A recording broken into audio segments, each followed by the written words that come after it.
নমস্কাৰ বন্ধু বান্ধৱীসকল, বানিটাছ ব্লগ চেনেললৈ মই আপোনালোক সকলোকে স্বাগতম জনাইছোঁ। যোৱাটো ভিডিঅ'ত মই প্ৰেৰণ কৰিছিলোঁ নিউবৰ্ণ পাপ্পিৰ এটি ভিডিঅ' আৰু আজি আপোনালোকৰ ওচৰলৈ অন্য এটি ভিডিঅ' লৈ আহিছোঁ। গতিকে ভিডিঅ'টো শেষলৈকে চাব।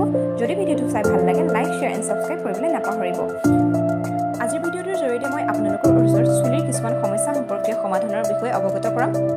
গৰমৰ দিনেই হওক বা ঠাণ্ডা দিনেই হওক আমাৰ চুলিৰ কিছুমান সমস্যা থাকে। চুলি সৰা, চুলি ফটা বা চুলি দীঘল নোহোৱা কিছুমান সমস্যা থাকে। গতিকে এই সমস্যাসমূহৰ পৰা আমি কেনেদৰে সমাধান লাভ কৰিব পাৰোঁ, মাত্ৰ তিনিটা বস্তু ব্যৱহাৰ কৰি কিন্তু আমাৰ এই সমস্যাসমূহ সমাধান লাভ কৰিব পাৰোঁ। জবা ফুলৰ পাত, জেতুকাৰ পাত আৰু মানিমুনিৰ পাত, এই তিনিটা বস্তু একেলগে পিচি পেষ্ট কৰি সেই পেষ্টখিনি আমি প্ৰায় 2 ঘণ্টা সময় আমি চুলিত লগাই থ'ব পাৰোঁ। কিন্তু এটা কথা মন কৰিব, চুলি লগোৱাৰ আগত কিন্তু সেই চুলিখিনি ভিজাই ল'ব, তাৰপিছতহে আপোনালোকে ব্যৱহাৰ কৰিব। আপোনালোকে সপ্তাহত 2বাৰকৈ ব্যৱহাৰ কৰি চাবচোন, তেতিয়া আপোনালোকে এটা ভাল ফলাফল লাভ কৰিব। মই যদি এইসমূহৰ গুণাগুণৰ সম্পৰ্কে ক'বলৈ যাওঁ, জেতুকা পাতে আপোনালোকৰ চুলিখিনি গুৰিটো মজবুত কৰাত সহায় কৰিব আৰু জবা ফুলৰ পাতে চুলিখিনি চিল্কি কৰিব আৰু মানিমুনিৰ পাতে কিন্তু চুলিখিনি দীঘল হোৱাত সহায় কৰিব। আৰু এটা কথা মন কৰিব,